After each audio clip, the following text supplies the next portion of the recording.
رجعنا لكم مرة تانية في دكتور هيلث، أكبر برنامج طبي في مصر والشرق الأوسط. النهاردة هنتكلم عن موضوع مهم جدا لمرضى الغسيل الكلوي، وهو الوصلة الشريانية الوريدية، واللي بنسميها ساعات شريان الحياة لمرض الفشل الكلوي. ساعات الوصلة دي بتفشل، ليه ده بيحصل؟ إزاي نقدر نحافظ عليها أطول فترة ممكنة؟ وعلشان كده هيكون معانا النهارده دكتور محمد إبراهيم شولح، استشاري طب وجراحة الأوعية الدموية والقسطرة التداخلية. أهلا بحضرتك يا دكتور. اهلا يا فندم، ازي حضرتك؟ في البداية يا دكتور عايزين نفهم من حضرتك إيه هي الوصلة الشريانية الوريدية؟ بص حضرتك، الوصله الشريانيه الورديه هي عمليه بتتعمل عشان نوصل الشريان بوريد، وبتعمل لمرضى الغسيل الكلوي او الفشل الكلوي عشان نحضرهم ونأهلهم لعمليه الغسيل الدموي اللي هم هيبقى مستمرين عليه. ليه بنعمل ده من البدايه؟ احنا بنعمل ده من البدايه علشان معدل سريان الدم اللي هيعدي في الوريد يوصل لدرجه معينه، اللي بالتالي بيسمح لمكنه الغسيل الكلوي تغسل بكفاءه عاليه، وده بينعكس على جوده حياته وحياه المريض. الحاجه الثانيه اللي بيعملها عمليه التوصيل ديت ان هي بتخلي جدار الوريد يكون سميك لدرجه معينه، بحيث يستحمل دخول وخروج ابره الغسيل الكلوي من غير ما يحصل مشاكل او نزيف فيما بعد.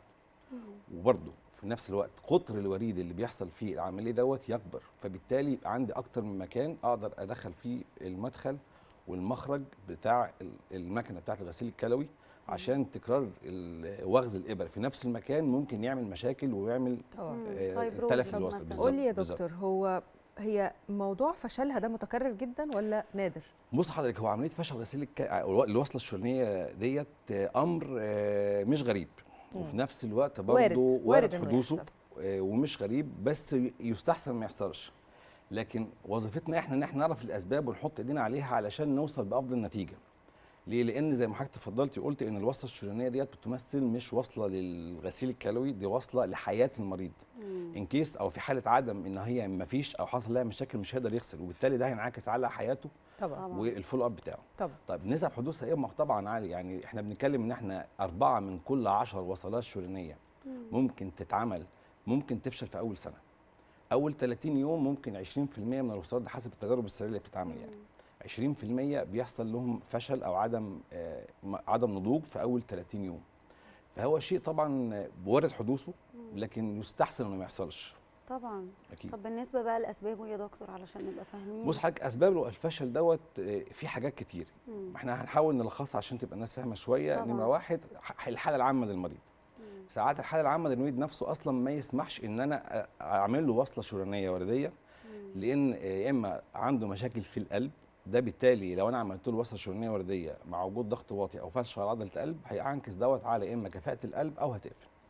طيب ساعات بيكون في ناس عندهم مشاكل الاجسام المضاده، لو انا اضطريت وعملت لهم زي مرض الروماتويد او اللوبس، اللي بيكون ساعات مصاحب لهم مشاكل في التجلطات، لو انا عملت وصله شريانيه ده برضو بالتالي هينعكس ان ممكن تحصل لها تجلطات. طبعا. طيب ده بالنسبه للحالات العامه. في حاجات موضوعيه، سوء اختيار الوريد او الشريان اللي هشتغل عليه. ليه؟ لان انا اوريدي اما بختار مكان الوريد والشريان، انا عندي عاملين في الاختيار.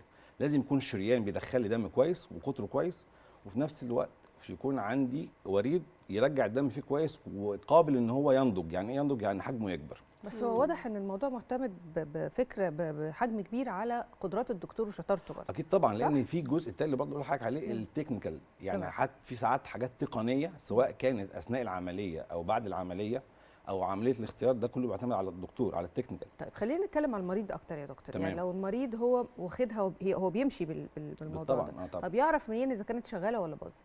بص حضرتك، بيعرف شغاله هي شغاله او باصت ديت بحسب هو اوريدي اصلا عيان عارف من ساعه ما عمل الوصله الشريانيه بتاعته ان لها ستريل او زنه معينه. لو حصل ان الزنه ديت كفاءتها قلت او ضعفت، المفروض ان هو يتنبه ان هي بدات تحصل فيها مشكله. طيب ايه تاني ممكن عندي يكون؟ لو انا مثلا وهو على الجلسه بيلاحظ ان حاجه اسمها البريشر او الوريد الفين اللي هو راجع، بدا البريشر عنده يعلى، ضغط المكنه بيعلى في الراجع، يبقى انا عندي كده مشكله في انسداد في الوصله بعد مستوى الابره، نتيجه التليف. طب لو انا حصل ان المكنه بتحصل، انا بتكلم بلغه سهله شويه، لو حصل المكنه بتشفط. يعني ايه بتشفط؟ ان الوريد لما بيجي يسحب الدم من جسم المريض بيحصل سكشن، المكنه بتتهز. ليه؟ لان معدل الدم اللي داخل للمكنه اقل كتير جدا او من المعدل الطبيعي، فيبقى عندنا مشكله في مكان دخول الدم طبعاً. من المكنه. تمام. موضوع ساعات كبير. بيحصل تجلطات. طبعا. طبعاً. طيب يا دكتور، في فرق بين فشل كبير وفشل متاخر؟ مش فشل كبير، هو في اسمه فشل مبكر. وفشل متاخر. مظبوط. الفشل المبكر دوت بيحصل في اول 30 يوم، وبيعتمد اكتر على حاجتين بنسبه كبيره. يكون الاختيار قد يكون خاطئ، او الحاله العامه مش كويسه، او التكنيكال ايرورز او المشاكل التقنيه اثناء العمليه، سواء كان الوريد بقى حجمه صغير اثناء الاختيار، او الشريان فيه تصلب او ضيق. ساعات برضو بيكون في عندنا مشكله تانية، زي حصل التهابات او عدوى على الجرح. ساعات كتير جدا استخدام الالات اللي بنستخدمها في العمليه نفسه بتكون كراشنج. يعني ايه كراشنج؟ مؤلمه، او بتعمل جروح في الشريان والوريد دوت. فده بتخلي نسبه التليف اسرع بكتير جدا، وده ممكن يحصل في اول 30 يوم. العيان ضغطه وطي، ممكن تحصل المشاكل ديت. وبرضو العيان بدا يعني ايه، ما استبعش تعليمات، بدا يقيس ضغط من الجداع، نام على دراعه العمل العمليه. هو واضح ان لازم يكون في فحص دوري، صح؟ فحص دوري ومتابعه وانستراكشن، تعليمات بتقلل المريض بعد العمليه. طبعا ده لو اتلحق البدري ممكن تتعامل كويس جدا والوصله تشتغل. طب ايه هو المتاخر؟ المتاخر دوت اللي احنا بنسميه فشل النضوج. يعني ايه؟ احنا عملنا الوصله وعليها فلو، بس حجم الوصله ما بيكبرش، وده بنعرفه بالفولو اب او بالمتابعه. بمعنى ان انا عملت العمليه بقيسها كل اسبوع، بشوف هل الوريد دلوقتي كان 3 مللي، الاسبوع اللي بقى 4، هل بقى 5، هل بقى 6 او لا. طب انا لقيت في عندي ثبات في مستوى تضخم الوريد، يبقى في مشكله. ده اسمه بنسميه فشل النضوج، وده له حل. طبعا، لان احنا بالنسبه لنا كل وصله هي مرحله من مراحل العيان. لو ضيعتها مش هلاقي مكان تاني يعمل فيه. له حل. بعمل لها توسيع. طب هي العيان غسل وقعد فتره طويله جدا، لكن سوء استخدام الابر او سوء استخدام الاستاف اللي بيشتغل عليه بيعمل تكرار في نفس الشكه في نفس المكان على طول، بيعمل تليفات. طب جه في مره حصل له مشاكل، لان طبعا زي ما حضراتكم عارفين ان مريض الفشل الكلوي هو كوموربيد، يعني عنده مشاكل كتير جدا. طبعا. ضغط وطي، او حصل له التهابات، او نسبه اللزوجه عنده عليت، حصل لها جلطه، ده ممكن يحصل في اول سنه.